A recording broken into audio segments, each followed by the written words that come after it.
तो आज हलचल वाकई में जमकर देखने को मिलने वाली है। हरियाणा में किस तरह की हलचल होगी लगातार हम आपको बताते रहेंगे, लेकिन हरियाणा में जिस तरीके से नायब सरकार की हम बात करते हैं तो नायब सैनी सरकार को विधानसभा के पटल पर अपना बहुमत आज साबित करना है। बीजेपी से गठबंधन टूटने के बाद जहां पर मनोहर लाल खट्टर की विदाई हो चुकी है, तो वहीं हिसार में आज बीजेपी रैली का शक्ति प्रदर्शन की तैयारी में है। अब सबके जहन में सवाल है कि चुनाव से पहले सीएम बदलने का बीजेपी का यह दाव हरियाणा में आखिर कितना कामयाब हो पाएगा। एक रिपोर्ट देखिए।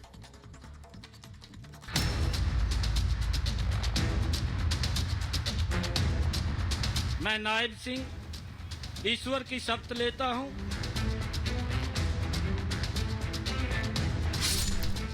नायब सरकार सियासी बेड़ा पार। 24 के चुनाव में नायब पर दांव। मैं नायब सिंह ईश्वर की शपथ लेता हूं। फ्लोर टेस्ट किया अग्नि परीक्षा। हरियाणा में हैरत अंगेज सियासी दांव चलते हुए बीजेपी ने मनोहर लाल खट्टर को सीएम पद से हटाकर अचानक नायब सिंह सैनी को सीएम पद की कमान सौंप दी। हरियाणा की राजनीति में प्रधानमंत्री मोदी ने वही प्रयोग किया जो छत्तीसगढ़, मध्य प्रदेश और राजस्थान में किया गया था। इन तीनों ही राज्यों में बीजेपी ने मुख्यमंत्री के पद पर नए चेहरों को मौका दिया। मंगलवार को ही मनोहर लाल खट्टर ने अपनी पूरी कैबिनेट के साथ इस्तीफा दे दिया था, जिसके बाद हरियाणा में बीजेपी और जेजेपी का गठबंधन टूट गया।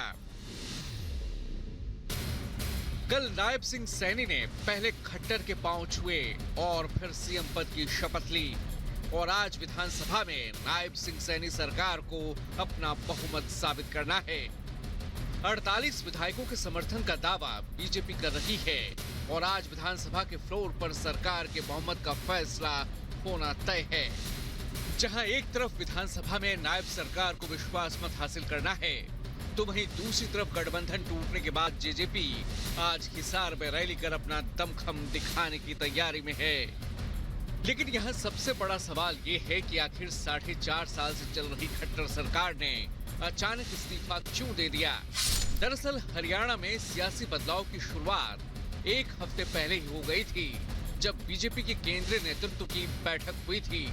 मीटिंग में एक रिपोर्ट पेश की गई जिसमें बताया गया कि हरियाणा का जाट समुदाय खट्टर से नाराज है। रिपोर्ट के जरिए बताया गया कि अगर मनोहर लाल खट्टर आगे भी पद पर बने रहे तो मुमकिन है कि जाट वोटर एकजुट हो जाएं और कांग्रेस के पक्ष में चले जाएं। ऐसे में बीजेपी को खामियाजा उठाना पड़ सकता है। इसी रिपोर्ट के बाद से रणनीति बनना शुरू हुई और आखिर में मनोहर लाल खट्टर का इस्तीफा हो गया। दरअसल एंटी इनकम्पेंसी के खतरे से निपटने के लिए बीजेपी ने ये बड़ा कदम उठाया है, क्योंकि हरियाणा में सबसे ज्यादा आबादी जाट समुदाय की है। माना जाता है कि जाट समुदाय का वोट कांग्रेस, जेजेपी और आईएनएलडी के बीच बढ़ जाता है और उसे ही साधने के लिए नायब सिंह सैनी को कमान सौंपी गई है, क्योंकि लोकसभा चुनाव के तुरंत बाद ही हरियाणा में इसी साल विधानसभा चुनाव भी होने हैं। 48 विधायकों का समर्थन पत्र वो आदरणीय राज्यपाल जी, महामहिम राज्यपाल जी को दिया गया है और कल विश्वास प्रस्ताव भी है, उसको प्राप्त करेंगे विधानसभा के। 24 के चुनाव से पहले हरियाणा में बीजेपी ने नायब सरकार पर बड़ा दांव खेला है। नायब सिंह सैनी अब हरियाणा के सीएम भी हैं और बीजेपी के प्रदेश अध्यक्ष भी। नायब सिंह सैनी ओबीसी के बड़े नेता हैं।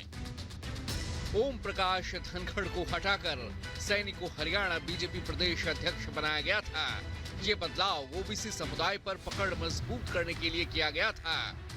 नायब पर चुनाव में बीजेपी को बड़ी जीत दिलाने की जिम्मेदारी है।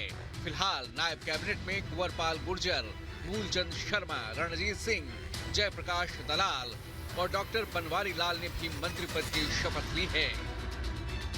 Bureau report, Republic Bharat. Lok Sabha चुनाव से पहले मुख्तार अंसारी की मुश्किलें बढ़ती जा रही हैं। 35 साल पुराने एक मामले में अब मुख्तार अंसारी को दोषी करार दिया गया है। देखिए एक मिनट की रिपोर्ट।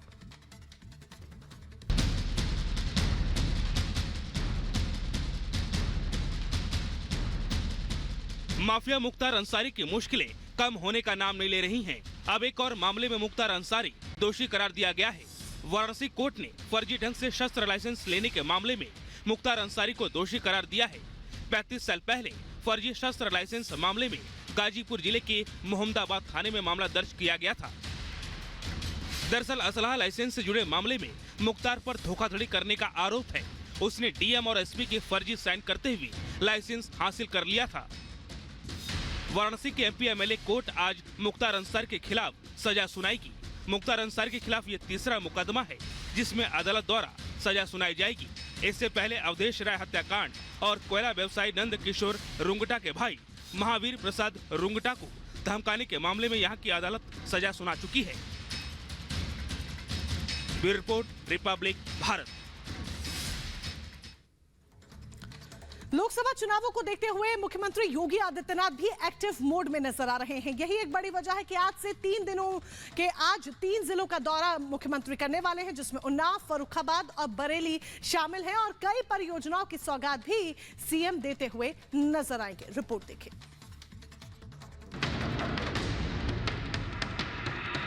सीएम योगी आदित्यनाथ लोकसभा चुनाव में बीजेपी का माहौल बनाने के लिए आज से शुक्रवार तक हर दिन 3 जनसभाओं को संबोधित करेंगे। फिर एक बार मोदी सरकार के संकल्प के साथ मुख्यमंत्री सार्वजनिक सभाओं में डबल इंजन की सरकार की उपलब्धियां गिनाएंगे। मुख्यमंत्री के रैलियों की शुरुआत आज से होने जा रही है। पहले दिन यानी आज उन्नाव, फर्रुखाबाद और बरेली में सभाएं करेंगे। सीएम योगी आज सबसे पहले उन्नाव पहुंचेंगे, जहां 241 करोड़ से ज्यादा की 103 परियोजनाओं का लोकार्पण और शिलान्यास करेंगे। इस दौरान शहीद गुलाब सिंह लोधी की प्रतिमा का अनावरण भी करेंगे। दोपहर करीब 2 बजे सीएम योगी फर्रुखाबाद में 288 करोड़ की 102 विकास परियोजनाओं का लोकार्पण और शिलान्यास करेंगे। सीएम योगी आज बरेली वासियों को भी करोड़ों की सौगात देने जा रहे हैं। 328 करोड़ की 64 विकास परियोजनाओं का लोकार्पण और शिलान्यास करेंगे। महादेव ओवरब्रिज के साथ आदिनाथ चौक का भी लोकार्पण करेंगे। Bureau report, Republic Bharat.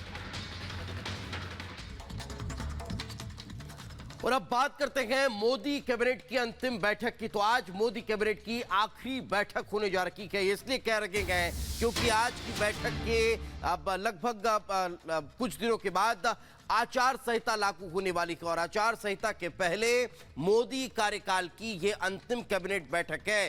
PM कई महत्वपूर्ण बड़े फैसले ले सकते हैं। कई विकास योजनाओं की सौगात इस कैबिनेट की बैठक के जरिए दी जा सकती है। तो चुनाव आने के ठीक पहले ये कैबिनेट की बैठक बहुत खास और महत्वपूर्ण मानी जा रही है और इस बैठक में देश हित में कई बड़े फैसले लिए जा सकते हैं, कई अहम फैसले लिए जा सकते हैं। कि आपको जानकारी दें कि आज जो कैबिनेट की बैठक होने वाली है उसको बहुत खास माना जा रहा है और उस बैठक के दौरान अब कई महत्वपूर्ण फैसले आज मोदी सरकार लेने वाली है।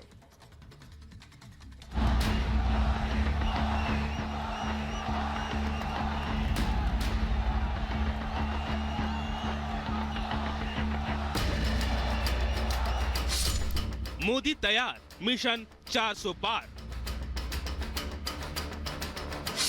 कैबिनेट बैठक पर टिकी नजरें। पीएम सूरज पोर्टल का शुभारंभ। लोकसभा चुनाव की अधिसूचना जारी होने को है। 24 के चुनाव से पहले आज मोदी कैबिनेट की आखिरी बैठक है। उम्मीद है कि पीएम मोदी कैबिनेट की आखिरी बैठक में न सिर्फ मंत्रिमंडल सहयोगियों का धन्यवाद करेंगे बल्कि अहम निर्णय भी लेंगे। मोदी कैबिनेट की इस बैठक पर आज निगाहें टिकी हैं। दोपहर 12 बजे लोक कल्याण मार्ग पर मोदी कैबिनेट की बैठक होने वाली है। लेकिन कैबिनेट की बैठक की अध्यक्षता करने से पहले पीएम मोदी आज सुबह वीडियो कॉन्फ्रेंसिंग के जरिए इंडिया टेकेड चिप्स फॉर विकसित भारत में सम्मिलित होंगे और लगभग 1 करोड़ 25 लाख रुपए की 3 सेमीकंडक्टर परियोजनाओं का शिलान्यास करेंगे। प्रधानमंत्री मोदी की परिकल्पना भारत को सेमीकंडक्टर की डिजाइन, विनिर्माण और प्रौद्योगिक विकास के लिए एक वैश्विक केंद्र के रूप में स्थापित करने की है ताकि देश के युवाओं के लिए रोजगार के अवसरों को बढ़ावा मिले। गुजरात के DSIR धोलेरा में सेमीकंडक्टर फैब्रिकेशन सुविधा निर्माण, जिसमें 91,000 करोड़ रुपए का निवेश होगा। गुजरात के साड़ंद में outsource semiconductor assembly and test निवेश 7500 करोड़। इसके अलावा असम के मोरीगांव में outsource semiconductor assembly and test निवेश 27,000 करोड़। सुविधा की आधारशिला रखेंगी पीएम। धोलेरा में टाटा इलेक्ट्रॉनिक्स प्राइवेट लिमिटेड देश के पहले वाणिज्य सेमीकंडक्टर फैब में 91,000 करोड़ का निवेश करेगी, तो वहीं असम के मोरीगांव में 27,000 करोड़ के निवेश की तैयारी है। ये इकाइयां सेमीकंडक्टर उद्योग में हजारों युवाओं को रोजगार प्रदान करेंगी, साथ ही इलेक्ट्रॉनिक्स, दूरसंचार आदि जैसे संबंधित क्षेत्रों में रोजगार सृजन को बढ़ावा देंगी। कार्यक्रम में सेमीकंडक्टर उद्योग के दिग्गजों के साथ साथ कॉलेजों के हजारों छात्र सहित युवाओं की भारी भागीदारी होगी। पीएम सूरज पोर्टल का शुभारंभ। इसके बाद शाम 4 बजे पीएम मोदी वीडियो कॉन्फ्रेंसिंग के जरिए पोर्टल का शुभारंभ करेंगे और वंचित वर्गों के 1 लाख उद्यमियों के लिए ऋण सहायता स्वीकृत करेंगे। वंचित वर्गों को ऋण सहायता के लिए पीएम सूरज राष्ट्रीय पोर्टल वंचितों को प्राथमिकता देने की प्रधानमंत्री की प्रतिबद्धता का प्रतीक है। ये एक परिवर्तनकारी पहल है जिसका उद्देश्य समाज के सबसे वंचित वर्गों का उत्थान करना है। देश भर में पात्र व्यक्तियों को बैंकों, गैर बैंकिंग वित्तीय कंपनियों, सूक्ष्म वित्त संस्थानों और अन्य संगठनों के माध्यम से ऋण सहायता प्रदान की जाएगी। कार्यक्रम में वंचित समूह के लगभग 3 लाख लाभार्थी भाग लेंगे, जो देश भर के 500 से अधिक जिलों से कार्यक्रम में सम्मिलित होंगे। Bureau report, Republic.